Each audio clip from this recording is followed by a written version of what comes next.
എല്ലാവർക്കും സ്വാഗതം. ഇന്നത്തെ നമ്മുടെ വീഡിയോ ബയോളജി ക്ലാസ്സാണ്. നേരത്തെ നമ്മൾ ഈ ചാനലിൽ ഒരു ബയോളജി ക്ലാസ് നൽകുകയുണ്ടായി. 10ാം ക്ലാസ്സിലെ സ്റ്റേറ്റ് സിലബസിൻ്റെ 2ാമത്തെ ചാപ്റ്റർ നമ്മൾ സ്റ്റാർട്ട് ചെയ്തിരുന്നു. അതിൻ്റെ ഫസ്റ്റ് എപ്പിസോഡ് നേരത്തെ നിങ്ങൾ കണ്ടിട്ടുണ്ടാവുമെന്ന് വിചാരിക്കുന്നു. ആദ്യമായി കാണുന്നവരാണെങ്കിൽ ആ ഫസ്റ്റ് പാർട്ടിൻ്റെ ലിങ്ക് ഇതിൻ്റെ ഡിസ്ക്രിപ്ഷൻ ബോക്സിൽ ആഡ് ചെയ്തിട്ടുണ്ട്. ആ 2ാമത്തെ ചാപ്റ്ററിൻ്റെ സെക്കൻഡ് പാർട്ട് ഇന്നത്തെ വീഡിയോയിൽ നമുക്ക് നോക്കാം.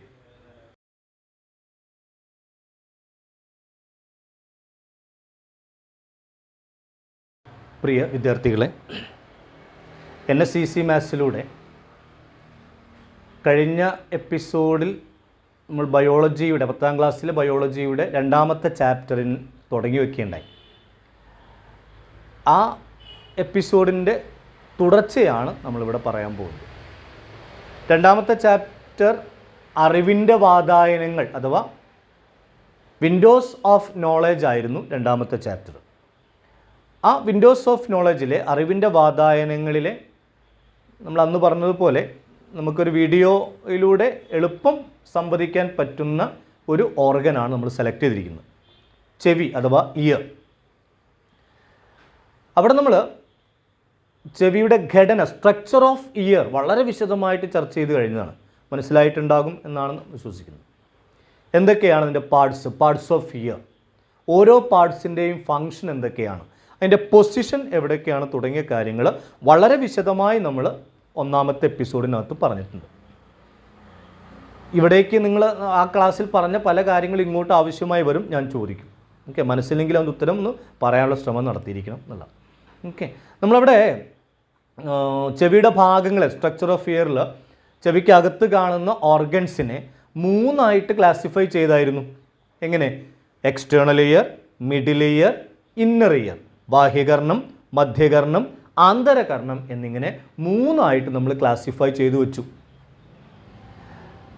ഞാൻ അന്നേരം പറഞ്ഞു, ഇത് ഈ ക്ലാസിഫിക്കേഷൻ എന്ന് പറയുന്നത് നിങ്ങളുടെ ക്ലാസ് റൂമുകൾ ഡിവൈഡ് ചെയ്തതുപോലെയോ നിങ്ങളുടെ വീട്ടിലെ റൂം ഡിവൈഡ് ചെയ്തതുപോലെയോ പക്ക ഒരു ഡിവിഷൻ അല്ല. പഠന സൗകര്യാർത്ഥം, കേൾക്കാനുള്ള സൗകര്യത്തിന് വേണ്ടി, പഠിക്കാനുള്ള സൗകര്യത്തിന് വേണ്ടി 3ആയിട്ട് തരംതിരിക്കുന്നു എന്ന് മാത്രമാണ്. ആ ക്ലാസ് കേട്ട നമ്മുടെ ഒരു സുഹൃത്ത് ഒരു സംശയം ഇതുമായി ബന്ധപ്പെട്ടൊന്ന് ഉന്നയിച്ചായിരുന്നു. നമ്മൾ ഓർമ്മയുണ്ടാവും നിങ്ങൾക്ക്, ബാഹ്യകർണത്തിലെ എക്സ്റ്റേണൽ ഇയറിലെ ഇയർ കനാൽ അഥവാ കർണനാളം, ഇയർ കനാലിൻ്റെ അഗ്രഭാഗത്തായി നമ്മളൊരു മെംബ്രെയിൻ പറഞ്ഞായിരുന്നു. ഓർമ്മയുണ്ടോ? ഒരു PVC പൈപ്പിൻ്റെ അഗ്രഭാഗത്ത് ബലൂൺ വലിച്ചു കെട്ടിയതുപോലെ. എന്തായിരുന്നു പേര്? ഇയർ ഡ്രം, ടിംബാനം അഥവാ കർണപടം. ഈ കർണപടം എക്സ്റ്റേണൽ ഇയറിലാണോ മിഡിൽ ഇയറിലാണോ വരുന്നത് എന്ന് ഒരു സുഹൃത്ത് സംശയം ചോദിക്കേണ്ടായി. നമ്മൾ നിലവിലുള്ള ടെക്സ്റ്റിലെ ക്ലാസിഫിക്കേഷൻ അനുസരിച്ച് ഇത് രണ്ടിലും വരുന്നില്ല എന്നുള്ളതാണ്. പകരം ഞാൻ പറഞ്ഞിട്ടുണ്ട്, ഇതൊരു ബൗണ്ടറിയാണ്, ഒരു ബാരിയറാണ്, ഒരു തരംതിരിക്കലാണ്. എന്തിനെ? ബാഹ്യകർണത്തെ മധ്യകർണത്തിൽ നിന്നും വേർതിരിക്കാനുള്ളൊരു മാർഗമായിട്ടാണ് നമ്മളിവിടെ പരിഗണിക്കുന്നത്. പക്ഷേ പഴയ പുസ്തകത്തിലൊക്കെ, 2 പുസ്തകങ്ങൾക്ക് മുന്നേ ഉള്ള പുസ്തകത്തിൽ ഇത് ബാഹ്യകർണത്തിൻ്റെ ഭാഗമായിരുന്നു. അപ്പോൾ അത് ക്ലാസിഫിക്കേഷൻ എന്നത് പക്ക ക്ലാസിഫിക്കേഷനില്ല, പഠന സൗകര്യാർത്ഥം മാത്രമുള്ളതാണ്. അപ്പോൾ ഓരോ ഭാഗവും ബാഹ്യകർണത്തിലാണോ മധ്യകർണത്തിലാണോ എന്നൊന്നും ചിന്തിച്ച് ബേജാറാവേണ്ട ആവശ്യം ഇല്ല എന്ന് ഞാൻ ആമുഖമായി പറയുകയാണ്. ഓക്കെ, അപ്പം 3ആയി തരംതിരിച്ചു: ബാഹ്യകർണം, മധ്യകർണം, ആന്തരകർണം. ഭാഗങ്ങളൊന്നും പറയാൻ നമുക്ക് പെട്ടെന്ന്. ബാഹ്യകർണത്തിൽ 2 ഭാഗങ്ങളായിരുന്നു: പിന്ന അഥവാ ചെവിക്കുട, കർണനാളം അഥവാ ഇയർ കനാൽ. അതിൻ്റെ അഗ്രഭാഗത്താണ് ഇയർ ഡ്രം അഥവാ എന്തുള്ളത്, കർണപടം ഉണ്ടായിരുന്നത്. ഇത്രയായിരുന്നു നമുക്ക് ബാഹ്യകർണത്തിൻ്റെ പോർഷനായിട്ട് പറഞ്ഞിരുന്നത്. കർണപടത്തിന് ശേഷം 3 ബോണുകളാണ്. ഇയർ ഓസിക്കിൾസ് അഥവാ അസ്ഥി ശൃംഖല എന്ന് ചുരുക്കി പറയും. ഓർഡർ എങ്ങനെയായിരുന്നു? മാലിയസ്, ഇൻഗസ്, സ്റ്റെപ്പിസ്, മിസ് എന്ന് നമ്മളൊരു കോഡ് ഓർത്തു. എന്താണ് ഇവയുടെ പ്രത്യേകത? ചലനശേഷിയുണ്ട്, കമ്പനശേഷിയുണ്ട്, വൈബ്രേറ്റിംഗ് കപ്പാസിറ്റി ഉള്ള 3 ബോണുകളായിരുന്നു ഇവ. ഇനി ഇതിന് ശേഷം, സ്റ്റെപ്പിസിന് ശേഷം 2 മെംബ്രെയിനുകൾ വന്നു: ഓവൽ വിൻഡോയും റൗണ്ട് വിൻഡോയും. Oval window directly connected to the hearing, അല്ലേ? കേൾവിയുമായി ഡയറക്റ്റ് കണക്ട് ചെയ്യുന്ന ഒരു മെംബ്രെയിനാണ് എന്ത്? ഓവൽ വിൻഡോ എന്ന് പറയുന്നത്. റൗണ്ട് വിൻഡോയ്ക്ക് അതിൽ കാര്യമായിട്ട് ഫങ്ഷൻ ഇല്ല. ഓക്കെ, മിഡിൽ ഇയറിനെ ഫാരിങ്സുമായി, ഗ്രസനിയുമായി ബന്ധിപ്പിച്ചുകൊണ്ട് ഒരു ട്യൂബ് ഉണ്ടായിരുന്നു, യൂസ്റ്റേഷ്യൻ ട്യൂബ്, യൂസ്റ്റേഷ്യൻ നാളി എന്ന് പറയും. അത് ഇയർ ഡ്രമ്മിൻ്റെ കർണപടത്തിൻ്റെ ഇരുവശത്തുമുള്ള പ്രഷർ വായുമർദ്ദം മെയിൻറ്റെയിൻ ചെയ്യുന്നതിന് സഹായിക്കുന്നതാണ്. ഇനി ഓവൽ വിൻഡോയ്ക്കും റൗണ്ട് വിൻഡോയ്ക്കും ശേഷമാണ് ഇന്നർ ഇയർ ആന്തരകർണം ആരംഭിക്കുന്നത്. ആന്തരകർണത്തിൽ 3 ഭാഗങ്ങളായിരുന്നു. 3 അർദ്ധവൃത്താകാര കുഴലുകൾ ഓർ സെമി സർക്കുലാർ കനാൽസ്, ഒരു കോക്ലിയ, ഒരു വെസ്റ്റിബ്യൂൾ എന്നിവയായിരുന്നു ആന്തരകർണത്തിലെ ഭാഗങ്ങൾ. ഇതിൽ കോക്ലിയയാണ് കേൾവിയുമായി ബന്ധപ്പെട്ടുകൊണ്ട് പ്രവർത്തിക്കുന്ന ആന്തരകർണത്തിലെ ഓർഗൻ. നമ്മൾ പറഞ്ഞു കഴിഞ്ഞു, ആന്തരകർണവുമായി ബന്ധപ്പെട്ടുകൊണ്ട് കേൾവിയെ സഹായിക്കുന്ന ഓർഗൻ കോക്ലിയയാണ്. വെസ്റ്റിബ്യൂളും അർദ്ധവൃത്താകാര കുഴലുകളും എന്തിനു സഹായിക്കുന്നു? ബാലൻസിങ് ഓഫ് ദ ബോഡി, ശരീര തുലന നിലാപാലനത്തിന് സഹായിക്കുന്നു. ഓർമ്മയുണ്ടാവുമല്ലോ, സെമി സർക്കുലാർ കനാലിനെയും അർദ്ധവൃത്താകാര കുഴലുകളെയും വെസ്റ്റിബ്യൂളിനെയും ചേർത്തൊരു പേര് പറഞ്ഞായിരുന്നു. എന്താണത്? Vestibular apparatus. വെസ്റ്റിബ്യൂലാർ അപ്പാരറ്റസിൽ നിന്നും ഉണ്ടാകുന്ന നെർവായിരുന്നു എന്ത്? വെസ്റ്റിബ്യൂലാർ നാഡി, വെസ്റ്റിബ്യൂലാർ നെർവ്. എങ്ങോട്ട് പോകുന്നു? തലച്ചോറിലേക്ക് പോകുന്നു. കോക്ലിയയിൽ നിന്നുണ്ടാകുന്ന നെർവിൻ്റെ പേരെന്താ? ശ്രവണനാഡി, ഓഡിറ്ററി നെർവ്. അതും എങ്ങോട്ട് പോകുന്നു? തലച്ചോറിലേക്ക് പോകുന്നു. ഇത്രയും കാര്യങ്ങൾ നമ്മൾ പറഞ്ഞു വെച്ച കാര്യമാണ്. ആന്തരകർണത്തിൽ 2 ദ്രാവകങ്ങളുണ്ട്. ഏതൊക്കെയാണ്? പെരിലിംഫും എൻഡോലിംഫും. നമ്മൾ നേരത്തെ പറഞ്ഞ കാര്യമാണ്. ഇനി നമുക്ക് ഈ ക്ലാസ്സിൽ നമ്മൾ പറയാൻ പോകുന്നത് ഫങ്ഷൻസ് ഓഫ് ഇയർ, ചെവിയുടെ ധർമ്മങ്ങളാണ്. എന്തൊക്കെയായിരുന്നു ധർമ്മങ്ങൾ? കേൾവിയും ശരീര തുലന നിലാപാലനവും, അല്ലേ? Balancing of the body and hearing, these are the functions of year. ആ 2 ഫങ്ഷൻസ് എങ്ങനെയാണ് എന്നാണ് നമ്മൾ ഈ ക്ലാസ്സിൽ ചർച്ച ചെയ്യാൻ പോകുന്നത്. ആദ്യം ഹിയറിംഗ്, കേൾവി എങ്ങനെ സാധ്യമാകുന്നു? ഞാൻ പറയുന്നത് നിങ്ങൾ കേൾക്കുന്നത് എങ്ങനെയാണ്? ഒരു പാട്ട് നമ്മൾ കേൾക്കുന്നത് എങ്ങനെയാണ്? പരസ്പരം വിളിക്കുന്ന നമ്മൾ കേൾക്കുന്നത് എങ്ങനെയാണ്? തുടങ്ങിയൊക്കെ ഇതിൻ്റെ ബയോളജിയാണ് നമ്മൾ ഈ ക്ലാസ്സിലൂടെ പറയാൻ പോകുന്നത്. അതിന് ആദ്യം കേൾവിയുമായി ബന്ധപ്പെട്ടുകൊണ്ട് ആന്തരകർണത്തിലെ ഇന്നർ ഇയറിലെ പോർഷൻ, അതായത് കോക്ലിയ, ആ കോക്ലിയയുടെ സ്ട്രക്ചർ ഒന്ന് പരിശോധിക്കേണ്ടതുണ്ട്. കോക്ലിയയുടെ സ്ട്രക്ചർ അവിടെ പറഞ്ഞ ഓർമ്മയുണ്ടല്ലോ. എങ്ങനെയാണത്? Structure shell of A snail, shell of A snail, ഒരു ഒച്ചിൻ്റെ പുറന്തോട് പോലെയാണ് എന്ത് കാണുന്നത്? ഈ കോക്ലിയ കാണുന്നത്. ബാഹ്യമായിട്ട് ചുരുണ്ടിരിക്കുകയാണ്. നമ്മളിവിടെ ചെയ്യുന്നത് അങ്ങനെ ചുരുണ്ടിരിക്കുന്ന കോക്ലിയയെ ഒന്ന് വലിച്ച് നീട്ടുകയാണ്, നിവർത്തിയാണ്.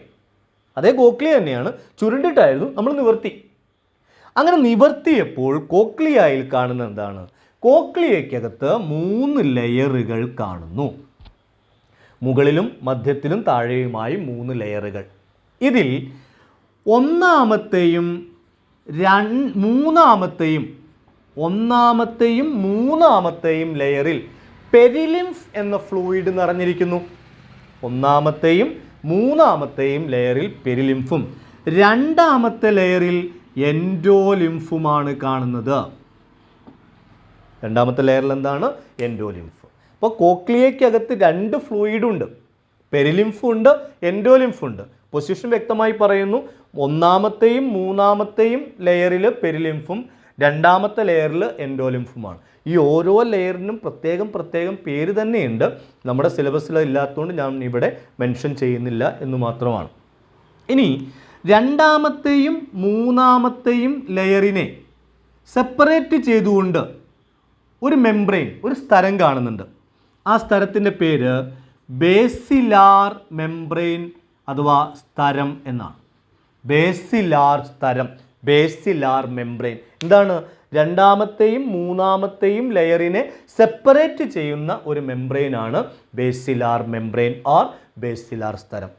നോക്കി, ആ ബേസിലാർ സ്തരത്തിൽ ഒരുപാട് ഹെയർ സെൽസ് അഥവാ രോമകോശങ്ങൾ കാണുന്നുണ്ട്. ബേസിലാർ മെംബ്രെയിനിൽ നിറയെ ഒരുപാട് രോമകോശങ്ങൾ കാണുന്നു, ഹെയർ സെൽസ് കാണുന്നുണ്ട്. ഈ ഹെയർ സെൽസ് എല്ലാം ചേർന്നാണ്, ബേസിലാർ മെംബ്രെയിനിൽ കാണപ്പെടുന്ന ഹെയർ സെൽസ് എല്ലാം ചേർന്നാണ് നമ്മൾ കഴിഞ്ഞ ക്ലാസ്സിൽ പറഞ്ഞ ശ്രവണ നാഡി അഥവാ ഓഡിറ്ററി നെർവ് ഉണ്ടാകുന്നത്. ഓഡിറ്ററി നെർവിൻ്റെ ഫങ്ഷൻ എന്തായിരുന്നു? ചെവിയെ തലച്ചോറുമായി, ബ്രെയിനുമായി കണക്ട് ചെയ്യാൻ സഹായിക്കുക. അത് ഉണ്ടാകുന്ന എവിടെ നിന്നാണ്? ബേസിലാർ മെംബ്രെയിനിൽ കാണപ്പെടുന്ന ഹെയർ സെൽസ് എല്ലാം കൂടെ ചേർന്നാണ് ശ്രവണനാഡി ഉണ്ടായി അത് തലച്ചോറുമായി കണക്ട് ചെയ്യുന്നത് എന്നുള്ളതാണ്. ഇത്രയാണ് നമുക്ക് സ്ട്രക്ചർ ഓഫ് കോക്ലിയയുടെ ഘടന പറയാനുള്ളത് ഇത്രയാണ്. അപ്പോൾ എന്താണ്? 3 ലെയേഴ്സാണ്. ഒന്നാമത്തെയും മൂന്നാമത്തെയും ലെയറിൽ പെരിലിംഫും രണ്ടാമത്തെ ലെയറിൽ എൻഡോലിംഫും കാണുന്നു. രണ്ടാമത്തെ ലെയറിനെയും മൂന്നാമത്തെ ലെയറിനെയും സെപ്പറേറ്റ് ചെയ്തുകൊണ്ട് ബേസിലാർ മെംബ്രെയിൻ ഉണ്ട്. ആ ബേസിലാർ മെംബ്രെയിനിൽ രോമകോശങ്ങൾ, ഹെയർ സെൽസ് ഉണ്ട്. ആ ഹെയർ സെൽസ് എല്ലാം ചേർന്ന് ശ്രവണനാഡി അഥവാ ഓഡിറ്ററി നെർവ് ഉണ്ടാകുന്നു. അത് ചെവിയെ തലച്ചോറുമായി കണക്ട് ചെയ്യുന്നു. ഇത്രയാണ് പറയാനുള്ളത്, സ്ട്രക്ചർ പറയാനുള്ളത്. ഇനി നമുക്ക് എങ്ങനെയാണ് കേൾവി സാധ്യമാവുക? കേൾവി സാധ്യമാകുന്നത് എങ്ങനെ എന്നതിൻ്റെ 90% നിങ്ങൾക്ക് ഈ 2 ക്ലാസ്സോടുകൂടി ഇങ്ങോട്ട് പറഞ്ഞുതരാൻ പറ്റും. ഇത്രയും നേരം നമ്മൾ പറഞ്ഞ കാര്യങ്ങൾ അറിവ് വെച്ചുകൊണ്ട് നിങ്ങൾക്ക് ഇങ്ങോട്ട് പറഞ്ഞുതരാൻ പറ്റുന്നതേ ഉള്ളൂ. എങ്ങനെ? നമ്മൾ ആ സ്ട്രക്ചർ ഓഫ് ഇയർ ഉണ്ടല്ലോ, അത് ഓർഡറിൽ അങ്ങനെ പറഞ്ഞു വെച്ചാൽ ഏറെക്കുറെ ഹിയറിംഗ് ആയി. ഒന്ന് ശ്രമിച്ചു നോക്കാം നമുക്ക്. നോക്കൂ, പിന്ന ഓർ കർണപടം എന്തായിരുന്നു ധർമ്മം? കളക്ഷൻ ഓഫ് സൗണ്ട് വേവ് അല്ലേ? ശബ്ദ തരംഗങ്ങളെ കളക്ട് ചെയ്ത് ചെവിയിലേക്ക് തിരിച്ചു വിടുന്നു. ഞാൻ പറയുന്നത് നിങ്ങളുടെ റൂമിൽ തരംഗ രൂപത്തിൽ വരുന്നു, ചെവീൻ്റെ അടുത്തൂടെ പോകുന്നു, തലേൻ്റെ അടുത്തൂടെ പോകുന്നു. അപ്പോൾ നമ്മുടെ ചെവിക്കുടയിൽ അത് തട്ടും, അവിടെ തടഞ്ഞു വയ്ക്കും, എന്നിട്ട് ചെവിക്കകത്തേക്ക് പോകുന്നു. അതാണല്ലോ ആണ്. രണ്ടാമത്തെ എന്തായിരുന്നു? Year canal, കർണനാളം. ചെവിക്കുട തടഞ്ഞു വെച്ച ശബ്ദ തരംഗങ്ങൾ കർണനാളത്തിലൂടെ ഉള്ളിലേക്ക് വരുന്നു. ഉള്ളിലേക്ക് വന്ന് എവിടെ എത്തും?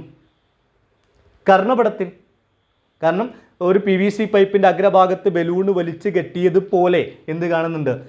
കർണപടം, ഇയർ ഡ്രം കാണുന്നുണ്ട്. ആ ഇയർ ഡ്രമ്മിൽ തട്ടും. ഇയർ ഡ്രമ്മിൽ തട്ടിയാൽ എന്താ സംഭവിക്കുക? ഇയർ ഡ്രമ്മിൻ്റെ പ്രത്യേകത എന്താ? ഇയർ ഡ്രമ്മിന്, കർണപടത്തിന് കമ്പനശേഷി ഉണ്ടെന്ന് പറഞ്ഞു നമ്മൾ. അപ്പോൾ കമ്പനം ചെയ്യും, കർണപടം കമ്പനം ചെയ്യുന്നു. കർണപടത്തിലുണ്ടാകുന്ന കമ്പനങ്ങൾ എങ്ങോട്ട് വരും? മാലിയസിലേക്ക്. അതിൻ്റെ അറേഞ്ച്മെൻറ്റ് അങ്ങനെയാണ്. മാലിയസ് കമ്പനം ചെയ്താൽ ഇൻഗസിലേക്കും, ഇൻഗസിൽ നിന്ന് സ്റ്റെപ്പിസിലേക്കും. നമ്മൾ കഴിഞ്ഞ ക്ലാസ്സിൽ പറഞ്ഞു, ഈ കർണപടത്തിലുണ്ടാകുന്ന കമ്പനങ്ങളെ ആന്തരകർണത്തിലേക്ക് ട്രാൻസ്മിറ്റ് ചെയ്യുക അല്ലേ, അങ്ങോട്ട് പ്രവേശിപ്പിക്കുകയാണ് ഇയർ ഓസിക്കിൾസ് അഥവാ അസ്ഥി ശൃംഖലയുടെ ധർമ്മം. അപ്പോൾ കർണപടം കമ്പനം ചെയ്തു, മാലിയസ് കമ്പനം ചെയ്തു, ഇൻഗസസ് കമ്പനം ചെയ്തു, സ്റ്റെപ്പിസിലേക്ക് എത്തി. ഇനി നോക്കൂ, സ്റ്റെപ്പിസിനോട് ചേർന്നാണ് ഓവൽ വിൻഡോ. സ്റ്റെപ്പിസ് കമ്പനം ചെയ്താൽ സ്വാഭാവികമായും ഓവൽ വിൻഡോയും കമ്പനം ചെയ്യും. അത് ഓവൽ വിൻഡോൻ്റെ മുകളിൽ പോയി അടിക്കുകയും ചെയ്യാം. അപ്പോൾ ഓവൽ വിൻഡോ കമ്പനം ചെയ്യുന്നു. ഓവൽ വിൻഡോ കമ്പനം ചെയ്താൽ ഇനി ശ്രദ്ധിക്കുക, ഇത്രയും നിങ്ങൾക്ക് അറിയാവുന്ന കാര്യങ്ങളാണ്. ഇനി ശ്രദ്ധിക്കൂ, ഓവൽ വിൻഡോയുടെ പൊസിഷൻ നോക്കുക. ഏറെക്കുറെ കോക്ലിയായുടെ ഒന്നാമത്തെ ലെയറിനോട് ചേർന്നാണ് ഓവൽ വിൻഡോ കാണുന്നത്. അപ്പോൾ സ്വാഭാവികമായും ഓവൽ വിൻഡോ കമ്പനം ചെയ്താൽ, വൈബ്രേറ്റ് ചെയ്താൽ അത് എവിടെ പോയി അടിക്കും? കോക്ലിയായുടെ ഒന്നാമത്തെ ലെയറിൽ പോയി അടിക്കുന്നു. ഒന്നാമത്തെ ലെയറിൽ പോയി അടിച്ചാൽ അവിടെ എന്തുണ്ട്? പെരിലിംഫ് ഉണ്ട്. അപ്പോൾ സ്വാഭാവികമായും ആ പെരിലിംഫ് ഇളകും. ഒന്നാമത്തെ ലെയറിലെ പെരിലിംഫ് ഇളകിയാൽ അത് എങ്ങോട്ടെത്തും? മൂന്നാമത്തെ ലെയറിലേക്ക്. മനസ്സിലായല്ലോ? ഒന്നാമത്തെ ലെയറിലെ പെരിലിംഫ് കമ്പനം ചെയ്യുന്നു. ആ കമ്പനം, ആ വൈബ്രേഷൻ മൂന്നാമത്തെ ലെയറിലേക്ക്. ഇനി മൂന്നാമത്തെ ലെയറിലെ പെരിലിംഫ് കമ്പനം ചെയ്താൽ, വൈബ്രേറ്റ് ചെയ്താൽ സ്വാഭാവികമായും രണ്ടാമത്തെ ലെയറിലെ എൻഡോലിംഫും വൈബ്രേറ്റ് ചെയ്യും. ഇവിടെ സെപ്പറേഷൻ ഉണ്ടെന്ന് നമ്മൾ പറഞ്ഞു.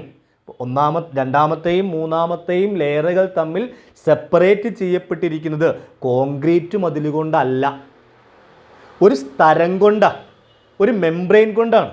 അപ്പോൾ സ്വാഭാവികമായും മൂന്നാമത്തെ ലെയറിലെ പെരിലിംഫിൽ ഉണ്ടാകുന്ന എന്ത് ചലനങ്ങളും എങ്ങോട്ട് പ്രവേശിക്കും? എൻഡോലിംഫ് അറിയും. അപ്പോൾ പെരിലിംഫ് കമ്പനം ചെയ്താൽ എൻഡോലിംഫും കമ്പനം ചെയ്യും. ഇനി മനസ്സിൽ കാണൂ, എൻഡോലിംഫ് ഇങ്ങനെ ഇളകിയാൽ ഇവിടെ കാണുന്ന ഹെയർ സെൽസിന് എന്താ പറ്റുക? രോമകോശങ്ങൾക്ക് എന്ത് പറ്റും? മനസ്സിൽ കാണും. നിങ്ങളൊരു അക്വേറിയം, വലിയൊരു അക്വേറിയം ഡെക്കറേറ്റ് ചെയ്യാറുണ്ടല്ലോ നമ്മൾ. ചെറിയ ആർട്ടിഫിഷ്യൽ പ്ലാന്റ് ഒക്കെ വെച്ചിട്ട് അക്വേറിയം ഡെക്കറേറ്റ് ചെയ്യുമല്ലോ. അങ്ങനെ ആർട്ടിഫിഷ്യൽ പ്ലാന്റ്സ് ഒക്കെ ഉള്ളൊരു അക്വേറിയത്തിലേക്ക് നമ്മളൊരു കല്ലിടുക. എന്ത് സംഭവിക്കും? വെള്ളമിളകും. വെള്ളമിളകുമ്പോൾ അതിനകത്ത് നമ്മൾ ഇട്ടിരിക്കുന്ന ഡെക്കറേറ്റീവ് പ്ലാന്റ്സ് ഒക്കെ മസിലും പിടിച്ചിരിക്കുകയാണ് ചെയ്യുക. സ്വാഭാവികമായും ആരും ഇളകും? ആ ചെടികൾ ഇളകും. അതല്ല ഇവിടെ സംഭവിക്കുക. എൻഡോലിംഫ് ഇളകിയാൽ, വൈബ്രേറ്റ് ചെയ്താൽ അതിൽ ഇമ്മേഴ്സ്ഡ് ആയിട്ടുള്ള, അതിൽ മുങ്ങിക്കിടക്കുന്ന രോമകോശങ്ങളും വൈബ്രേറ്റ് ചെയ്യും. രോമകോശങ്ങൾ വൈബ്രേറ്റ് ചെയ്താൽ, പരിചയമില്ലാത്ത ഒരു വേർഡ് പഠിക്കാൻ പോകും, 2 വേർഡ്. രോമകോശങ്ങൾ വൈബ്രേറ്റ് ചെയ്താൽ, കമ്പനം ചെയ്താൽ, ഇളകിയാൽ അവ ഉത്തേജിപ്പിക്കപ്പെടുന്നു, സ്റ്റിമുലേറ്റ് ചെയ്യുന്നു. 9ാം ക്ലാസ്സിലും 8ാം ക്ലാസ്സിലൊക്കെ ആയിട്ട് കേട്ട വാക്ക് തന്നെയാണ്. ഹെയർ സെൽസിനുണ്ടാകുന്ന വൈബ്രേഷൻസ് അതിനെ സ്റ്റിമുലേറ്റ് ചെയ്യുന്നു, പ്രേരിപ്പിക്കുക. കുറച്ചുകൂടി ലളിതമായിട്ട് അങ്ങനെ പറയാം. പക്ഷേ ടേം എന്താണ്? ഉത്തേജനം, സ്റ്റിമുലേഷൻ എന്നാണ്. അപ്പോൾ എൻഡോലിംഫ് വൈബ്രേറ്റ് ചെയ്യുമ്പോൾ ഹെയർ സെൽസ് ഇളകുന്നു. ഹെയർ സെൽസിനുണ്ടാകുന്ന ഇളക്കങ്ങൾ അവയെ ഉത്തേജിപ്പിക്കുന്നു, സ്റ്റിമുലേറ്റ് ചെയ്യിക്കുന്നു. ആ സ്റ്റിമുലേഷൻസ് ആവേഗ രൂപീകരണത്തിന് കാരണമാകുന്നു. ഇമ്പൾസ് ഫോമേഷൻ, ഇത് നിങ്ങൾ ചെറിയ ക്ലാസ്സിൽ പഠിച്ചാണ്. 1ാമത്തെ ചാപ്റ്ററിൽ നമ്മൾ വിശദമായി പറയുകയും ചെയ്യും. ഇമ്പൾസ് ഫോമേഷൻ, ആവേഗത്തെ നമ്മൾ നമ്മുടെ ദൈനംദിന ഭാഷയിലേക്ക് കൊണ്ടുവന്നു കഴിഞ്ഞാൽ സന്ദേശം, SMS, മൊബൈൽ ലാംഗ്വേജിലേക്ക് വന്നാലേ SMS ആണ്. ഒരു സന്ദേശം രൂപീകരിക്കപ്പെടാൻ കാരണമാകുന്നു. എന്ത്? എൻഡോലിംഫ് വൈബ്രേറ്റ് ചെയ്യുന്നു, രോമകോശങ്ങൾ ഇളകുന്നു, ഉത്തേജനം അഥവാ സ്റ്റിമുലേഷൻ ഉണ്ടാകുന്നു. ആ സ്റ്റിമുലേഷൻ ഒരു ആവേഗം അഥവാ ഇമ്പൾസ് ഫോം ചെയ്യാൻ, ഒരു മെസ്സേജ് ഫോം ചെയ്യാൻ കാരണമാകുന്നു. ആ മെസ്സേജ് ഓഡിറ്ററി നെർവിലൂടെ, ശ്രവണനാഡിയിലൂടെ എങ്ങോട്ടെത്തുന്നു? ബ്രെയിനിലേക്ക് എത്തുന്നു. ബ്രെയിന്, തലച്ചോറ് ഈ ഇമ്പൾസസിനെ, ആവേഗങ്ങളെ, SMS-നെ പിടിച്ചെടുത്ത് എന്താണ്, എങ്ങനെയാണ് കേൾക്കേണ്ടത് എന്ന് നമുക്ക് പറഞ്ഞു തരികയും ചെയ്യും. അപ്പോഴാണ് നമുക്ക് കേൾവി എന്ന അനുഭവം സാധ്യമാവുക. മനസ്സിലായോ? ചെവിക്കുടെ കളക്ട് ചെയ്ത സൗണ്ട് വേവ്സ് ഇയർ കനാലിലൂടെ, കർണനാളത്തിലൂടെ കർണപടത്തിലെത്തി, ഇയർ ഡ്രമ്മിലെത്തി അതിനെ വൈബ്രേറ്റ് ചെയ്യിക്കുന്നു. ആ വൈബ്രേഷൻസ് മാലിയസ് സ്റ്റേപ്പിസിലൂടെ ഓവൽ വിൻഡോയിലെത്തി, ഓവൽ വിൻഡോയും വൈബ്രേറ്റ് ചെയ്യുന്നു. തുടർന്ന് കോക്ലിയായിലെ പെരിലിംഫും എൻഡോലിംഫും വൈബ്രേറ്റ് ചെയ്യുന്നു, കമ്പനം ചെയ്യുന്നു. എൻഡോലിംഫിലുണ്ടാകുന്ന വൈബ്രേഷൻസ് ഹെയർ സെൽസിനെ, രോമകോശങ്ങളെ ഇളക്കുകയും അത് ഉത്തേജനമുണ്ടാവാൻ, സ്റ്റിമുലേഷൻ സംഭവിക്കാൻ കാരണമാവുകയും ചെയ്യുന്നു. ഹെയർ സെൽസിലുണ്ടാകുന്ന ഉത്തേജനം, സ്റ്റിമുലേഷൻ എന്ത് രൂപീകരിക്കപ്പെടാൻ കാരണമാകുന്നു? ഇമ്പൾസ് ആർ ആവേഗ രൂപീകരണത്തിന് കാരണമാകുന്നു. ഈ ആവേഗങ്ങൾ ശ്രവണനാഡിയിലൂടെ തലച്ചോറിൽ, ഓഡിറ്ററി നെർവിലൂടെ തലച്ചോറിലെത്തുകയും നമുക്ക് കേൾവി എന്ന അനുഭവം സാധ്യമാവുകയും ചെയ്യുന്നു. ഇതാണ് കേൾവി. ഇങ്ങനെയാണ് കേൾക്കുന്നത്. കേൾക്കുക എന്ന പ്രോസസ്സിൻ്റെ, എന്ന പ്രവർത്തനത്തിൻ്റെ ഏറ്റവും ലളിതവൽക്കരിച്ച രൂപമാണിത്. ഇത്രയേ ഉള്ളൂ എന്ന് കരുതരുത് നിങ്ങൾ. ഇത് നമ്മുടെ സിലബസിലേക്ക് അനുയോജ്യമായ രീതിയിൽ ഒന്ന് പാകപ്പെടുത്തി പറയുന്നു എന്ന് മാത്രമാണ്. ക്ലിയറായി എന്ന് കരുതുന്നു. നമുക്കിതിനെ ഒരു ഫ്ലോ ചാർട്ടാക്കി മാറ്റി നോക്കാം. ഈ പ്രവർത്തനത്തെ ഒരു ഫ്ലോ ചാർട്ടായിട്ട് എങ്ങനെ മാറ്റാം? ചെവിക്കുട or pinna, ear canal or കർണനാളം, ഇയർ ഡ്രം ഓർ കർണപടം, malleus incus stapes, oval window, fluids of cochlea, കോക്ലിയായിലെ ദ്രവങ്ങൾ. അങ്ങനെ മതി പറയുമ്പോൾ നമുക്കൊരു ബോധം വേണം ഏതൊക്കെയാണത്. ആദ്യം പെരിലിംഫും പിന്നെ എൻഡോലിംഫും. ഓക്കെ. രോമകോശങ്ങൾ, ഉത്തേജനം, സ്റ്റിമുലേഷൻ, ആവേഗം, ഇമ്പൾസ്, ഓഡിറ്ററി നെർവ്, ശ്രവണനാഡി, തലച്ചോറ്, കേൾവി. അത് ക്ലിയർ? ഒന്നുകൂടെ. ചെവിക്കുട or pinna, ear canal or കർണനാളം, ഇയർ ഡ്രം ഓർ കർണപടം, വൈബ്രേഷൻ ഓർ തരംഗം, malleus incus stapes, oval window, fluids of cochlea, കോക്ലിയയിലെ സ്രവങ്ങൾ, ദ്രവങ്ങൾ, ബേസിലാർ സ്ഥലത്തിലെ രോമകോശങ്ങൾ, ഉത്തേജനം, സ്റ്റിമുലേഷൻ, ആവേഗം, ഇമ്പൾസ്, ഓഡിറ്ററി നെർവ്, ശ്രവണനാഡി, തലച്ചോറ്, കേൾവി.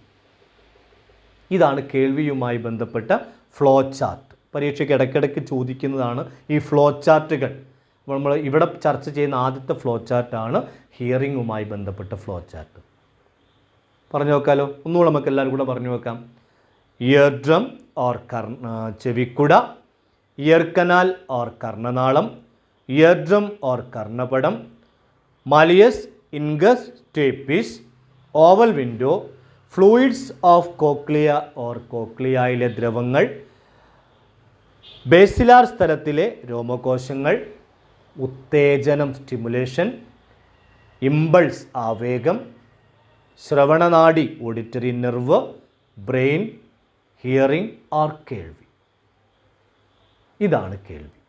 ഞാൻ ആദ്യമേ നമ്മൾ ആദ്യത്തെ എപ്പിസോഡിൽ പറഞ്ഞതുപോലെ ഇത് ലൈവല്ലേ, കേൾക്കുന്നത് എങ്ങനെ എന്ന് ഞാൻ പറയുന്നത് നിങ്ങൾ കേട്ടുകൊണ്ടിരിക്കുകയാണ്. ഈ ക്ലാസ് കേട്ടുകൊണ്ടിരിക്കുമ്പോൾ തന്നെ നമ്മളൊരു പഠനം കൂടെ നടത്തുകയാണ്.